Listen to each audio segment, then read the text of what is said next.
4. As Christianity spread throughout the world, it encountered different cultures with different categories and ways of thinking, especially the Greek-speaking world with its classical philosophy. As Jewish people tried to communicate the gospel and the Christian worldview to a wider audience, various challenges would arise that required careful clarification. So with this in mind, we turn to a description of classical theism, which tries to explain and clarify what God is in the precise language of a philosopher. Here we will be speaking of God's nature, or describe what God is in terms of abstract attributes. Now there is something of a controversy regarding the differences between what the essence of God is and what an attribute of God is. But as Millard J. Erickson says, the attributes are inseparable from the being or essence of God. It's better to conceive of the attributes of God as his nature, not as a collection of fragmentary parts, nor as something in addition to his essence. So in other words, whenever you seek to describe what God is, you're going to eventually have to describe him in terms of attributes. And we'll look at what I call 3 conglomerate attributes: spirit, perfection, and simplicity. Or God is spirit, perfect and simple. So, God is spirit. In John 4, it says, God is spirit, and those who worship him worship in spirit and in truth. So what does it mean when it says that God is spirit? Well, the first thing it means that God is immaterial. He's not an object. In Luke 24:39, Jesus indicates that a spirit does not have flesh and bones. It also means that God is not limited to a spatial location. In biblical times, the idea that God was spirit countered the idolatry at the time. And so God could not be represented by any physical object or likeness. And this meant that God could not be captured or controlled, defeated or destroyed. Being a spirit means being immaterial. God is not composed of the type of thing that can be seen with human eyeballs. Light does not reflect off him. John 1:18 says, no one has ever seen God. And 1 Timothy 1:17 says, now to the King, eternal, immortal, invisible, the only God, be glory, honor, forever and ever. Amen. Being a spirit also means you're alive.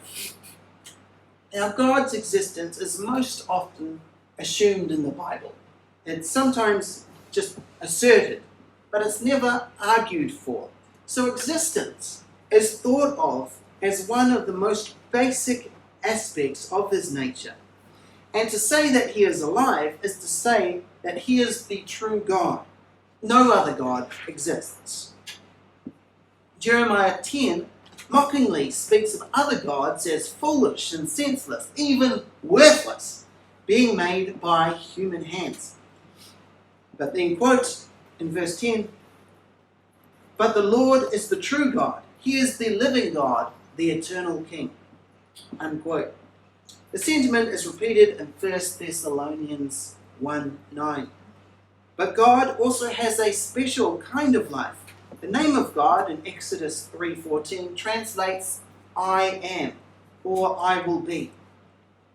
That's a funny kind of name. But traditionally, this is thought to reference his self-existence. And we'll come back to that when we speak of God's necessity. But being a spirit also means that God is a person.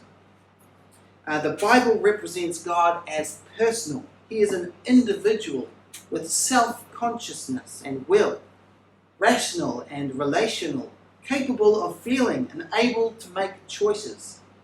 God has a name, several names in fact. He is not an impersonal force like the Force in Star Wars. He engages with people. He walked and talked with Adam and Eve in the garden. Now this all means that a real two-way relationship with God is possible. He should be treated as a personal being with respect and reverence, and not mistreated as one would an object or force. God is an end in himself, not a means to an end. His value to us is not merely for what he does, but for who he is. God is a spirit. God is also perfect. In Matthew 5:48, it says, "Be perfect, therefore, as your heavenly Father is perfect." Now, some people might use the term infinite here. It means that God is qualitatively superior, beyond anything that can be conceived.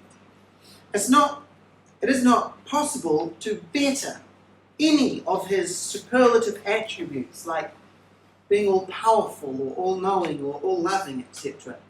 Neither can any of his attributes be diminished. Anselm, pictured here, who was the great theologian of the 11th century and the Archbishop of Canterbury, and he helped to conceive of God as the greatest possible being. The idea here is that if you can conceive of anything greater than God, then that would be closer to the true conception of God than what it is you previously thought. And then God is simple, and this is actually not as insulting as you might think, but our presentation is going to skip over this, over God's simplicity, as it's very esoteric. It's very difficult to comprehend and lay a hold of. It's not especially popular today either, this doctrine, for it enjoys no biblical support and is open to some very powerful philosophical objections. But simplicity might still be useful in a modified sense. For instance, since God is an immaterial mind, he's not composed of pieces or separable parts in the way that material objects are. So, God is perfect, a spirit, and simple. Now, the Bible avoids becoming too abstract when speaking of God by telling stories of how God has acted and then describing these actions with various adjectives and familiar roles like king, father, shepherd, friend, etc. Thus, there is a vital connection between how God acts and what he is. So the theology of God is not just a theoretical matter, but one that directly connects to practical Christian living. Now, there is a difficulty when it comes to placing all the attributes of God in tidy categories, and different strategies have been suggested, but we are going to use a breakdown using the language of God's greatness and God's goodness. God's greatness. First aspect of God's greatness is God's necessity. This means that God must, or he cannot, he must exist, or he cannot not exist. He is self-existent. So while every other being's reason for their existence can be found in something outside of themselves, God's reason for existing is found within himself. He is self-sufficient. John 5:26 says, "For as the Father has life in himself, so he has granted the Son also to have life in himself." And Jeremiah 10:10 says, "But the Lord is the true God. He is the living God, the eternal King. Tell them this, these gods who did not make the heavens and the earth will perish from the earth and from under the heavens." So God doesn't need anything to exist. He has no need of food or warmth. He does not need a temple to house him. He doesn't need you to worship him.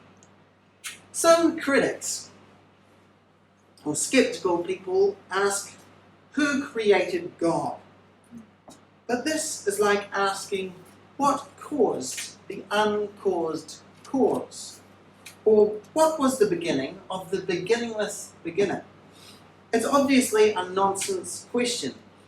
What it's doing is it's creating, or it's committing a category mistake, such as this. This is a category mistake. What is the colour of middle C? What is the colour of middle C? White. Obviously, middle C is a musical note, and it isn't the kind of thing that has a colour, just like God isn't the kind of thing that has a creator. Now, what this means for you is that God is always going to be available and relevant for your life. As God has a more fundamental type of existence than every other existing thing, it means that God can't let you down, or He's reliable. Unlike the gods of the heathens, the God of Israel is going to be around even if your army and your people are defeated. God is omnipresent. That is His everywhere present. And Psalms puts it nicely. Where can I go from your spirit? Where can I flee from your presence? If I go up to the heavens, you are there. If I make my bed in the depths, you are there. If I rise on the wings of the dawn, if I settle on the far side of the sea, even there your hand will guide me. Your right hand will hold me fast. Now it's important to realize that this attribute doesn't intend to say that parts of God are scattered everywhere. Rather, the fullness of God is present at every location. And what this means for you is that you can't escape His presence. You can't go anywhere where God is not. He can be counted on to be there for you, no matter where you are. So again, this aspect of God's greatness means He's reliable. This time in the sense of providing security for the believer, but then also accountability for the unbeliever. Next, God is omnipotent or all-powerful. Omni being all, potent being power. Nehemiah 6 says this: You alone are the Lord. You made the heavens, even the highest heavens, and all their starry hosts, the earth and all that is on it, the seas and all that is in them. You give life to everything, and the multitudes of heaven worship you. And in Hebrews 1 verse 3 says, And God upholds the universe by the word of His power. He is infinitely capable. Nothing He sets out to do can be thwarted. Now sometimes critics will pose problems like, is God able to lift a rock that He can't lift? Or create a rock that He can't lift? If He can't, He isn't all-powerful, and if He can, He isn't all-powerful. So that would be a challenge to the coherence of this idea of being an all-powerful being. But this doctrine is not that God is able to do everything unqualifiedly. Rather, it is that God is able to do all things that are logically possible. So a rock that God can't lift is not something that can possibly exist. It's like saying a married bachelor. Married bachelor can't exist. Or a square circle. These things can't exist. They're just concepts that are logically inconsistent. They're nonsense combinations of words. So God can't lift rocks that can't exist. But He can lift rocks that can exist. Now what this means for you is that God is able to rescue you no matter what situation you're in, no matter how hopeless it may be. It means even if things appear to be lost, God can turn it around. Also, since His will is never frustrated, He's never frustrated with you. God is omniscient, or all-knowing. The same scriptures that speak of God's omnipresence also speak of his omniscience. But Psalms 193 says it best. You've searched me, Lord, and you know me. You know when I sit and when I rise. You perceive my thoughts from afar. You discern my going out and my lying down. You are familiar with all my ways. Before a word on my tongue, before a word is on my tongue, you, Lord, know it completely. Now, sometimes critics will say that God can't know what it's like to swim in the Atlantic or know the taste of chocolate. However, again, we need to qualify the statement that he's all-knowing. The doctrine is rather that God knows all true propositions and he believes no falsehood. And things like what it's like to swim in the Atlantic and the taste of chocolate, they don't constitute propositional knowledge. Rather, it's a different type of knowledge that philosophers call experiential knowledge or non-propositional knowledge. Or some people say how-to knowledge. So that's the kind of knowledge that God doesn't have. Now, God does perfectly know the intimate thoughts of someone swimming in the Atlantic or eating a Cadbury milk chocolate bar, which does go a long way towards experiencing the thing. Nevertheless, God does not have taste buds, nor skin to get wet, or arms to grow tired when swimming. But he does know all propositions, and all propositions include all that was, all that is, and all that will be. So God knows the future just as well as he knows the past and the present. As proof of this, the Bible is filled with predictive prophecy. And what this means for you is that God can't be disappointed to find out something about you. He already knows all your faults, past, present, and future. It means that God can't be surprised to discover you don't have the ability. And he's able to lay plans down millennia ago that will fulfill their purposes now when you pray for them. Next, God is omnibenevolent, or all-loving. This means that God is merciful, gracious, faithful, just, etc. This is a moral quality, of course. So we'll look at this more closely when and if we come to it. I have a feeling we're going to run over time, so we probably won't get to it. However, it's also an aspect of his greatness, being all-loving. Now, some critics object, saying, look at all the horrible things that God does in the Bible, such as the conquest of Canaan and the flood. Doesn't that show that God is not all-loving? Now, there's much to be said here in response. However, it suffices for our purposes to note that the flood and the conquest of Canaan represents God's just judgment on a wicked and depraved people. A good judge will condemn the wicked. That's what it means to be a good judge. A judge who lets the guilty off is not good, he is wicked. Other critics will cite the horrible things in life, such as famine and starvation, disease and predation, death and destruction, and all manner of evils, against the idea of God being good. Surely, they say, God would do something if he were good. Or you might have found yourself saying, why is there suffering? This touches upon an area of theology called theodicy, which is an attempt to give an answer to the problem posed by evil.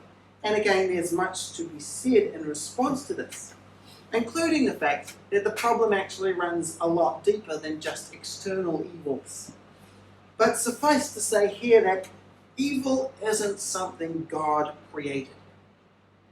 Rather, evil is a privation. It's the absence of a good that is supposed to be there. And God is actually in the business of filling those gaps created by human sin and rebellion. And we shouldn't impose upon him an arbitrary time limit to deal with the evil in the world. He's working on it. And the solution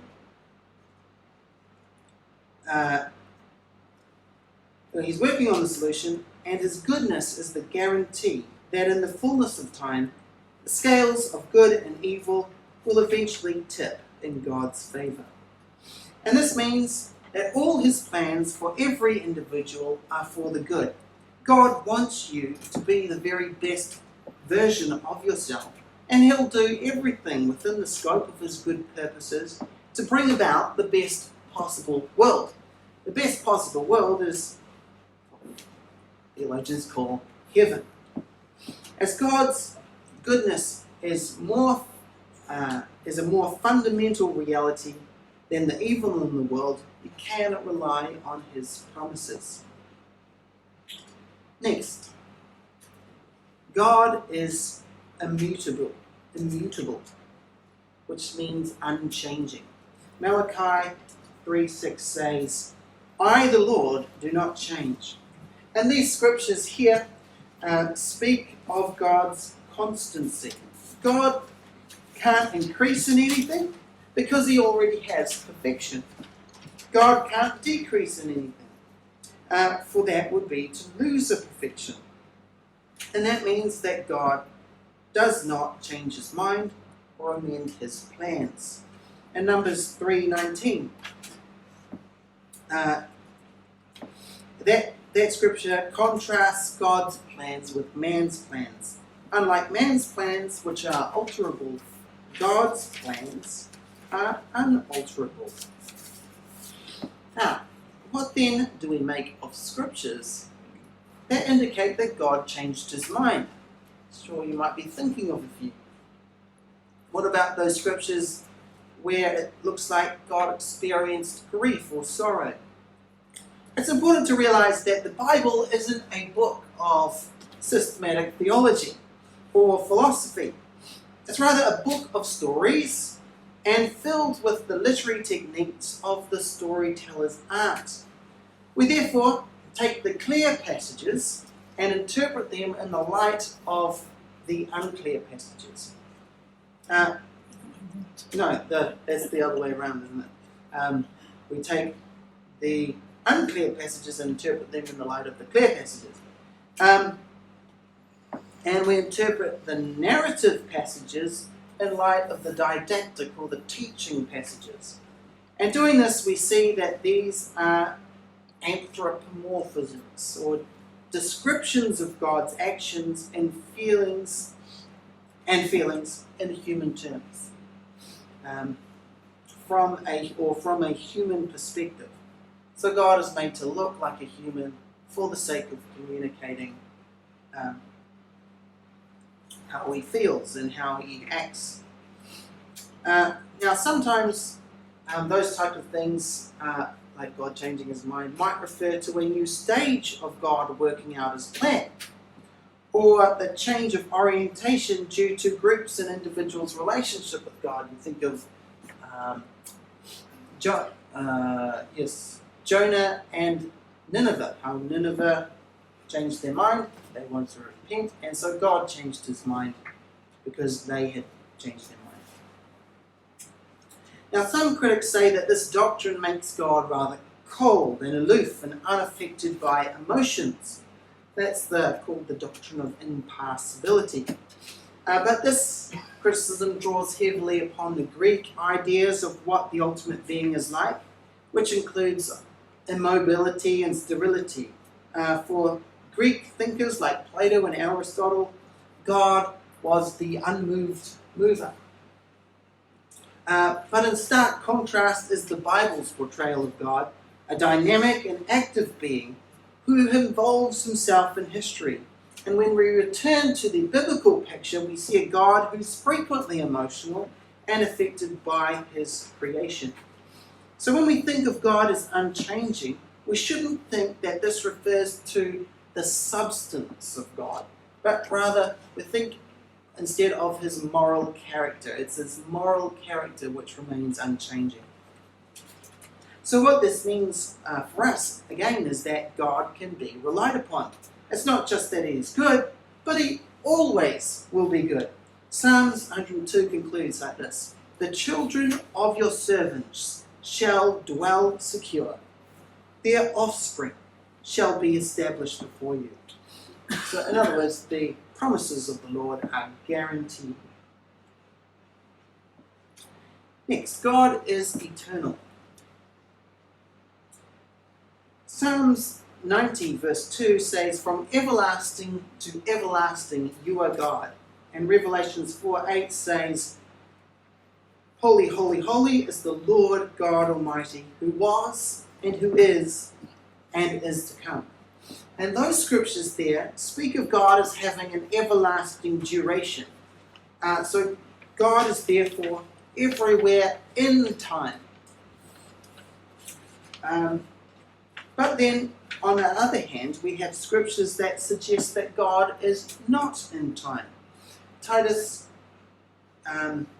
1 verse 2 to 3 says, "In the hope of eternal life, which God, who does not lie, promised before the beginning of time." Accordingly, God would therefore be without time. And sometimes you'll hear this view as expressed as God is beyond time. It's quite a popular idea to say that God is beyond time. Now these two options here are contradictories of each other. And therefore can't be true in the same sense. God can't be in time and then somehow beyond time. That doesn't work together. So which view is correct? Now the scriptural information, as we've seen, isn't enough to determine whether God's eternity means he's in time or beyond time. So we're going to need philosophy to lend a helping hand.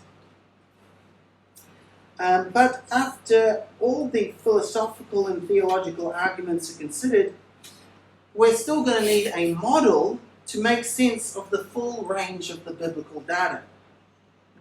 And one such model I find convincing, and is quite well thought out, thinks of God as existing timelessly without creation and existing temporally with creation. And here on this model, God voluntarily undergoes extrinsic change when he creates the universe and chooses to act within it. So you might think, before the universe, God is without time, and with the universe, God is in time. So therefore, we have a God that is very much like the God that is revealed in the New Testament. He's entering into his creation.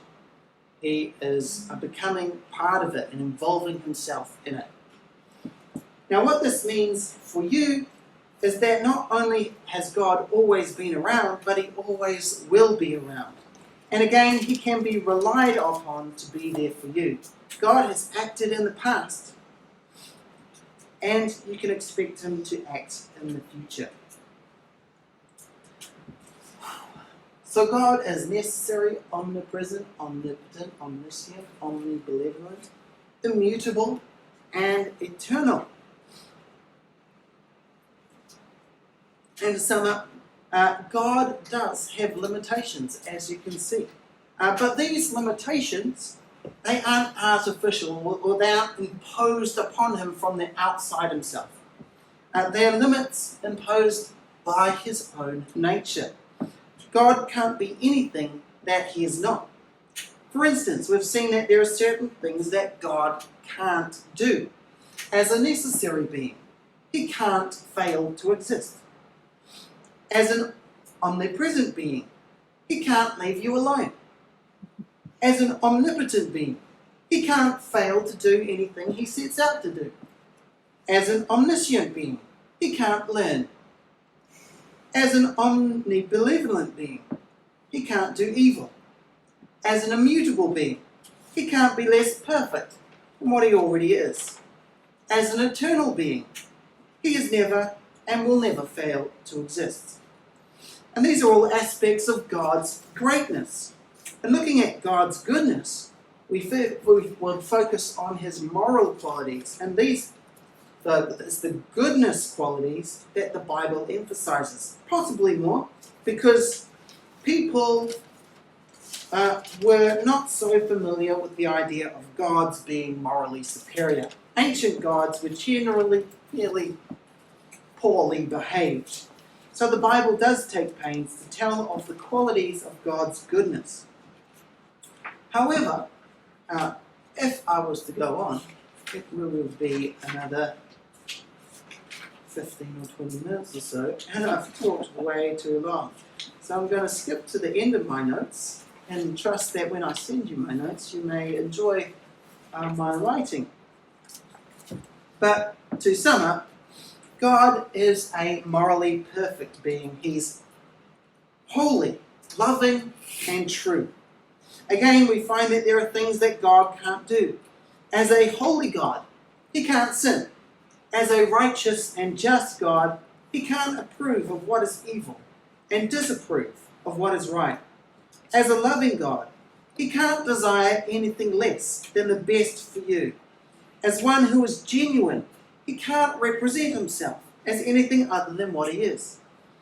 And as one who is true, he cannot lie.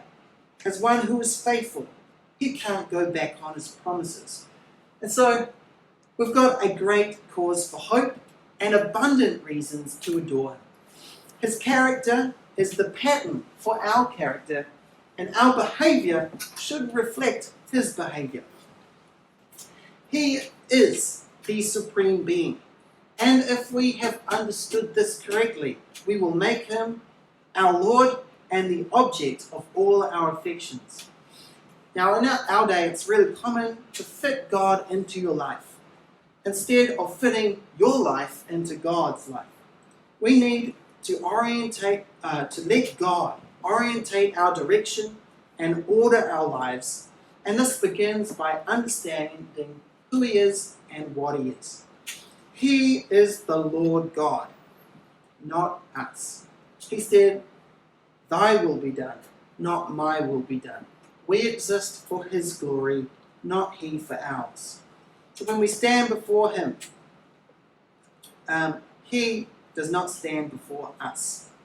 When we make God the God of our lives and not ourselves, this weight of responsibility for knowing where to go and what to do when we get there, which is a weight we're never ever meant to bear, is lifted from us and placed in the arms of the one who knows what's best for you.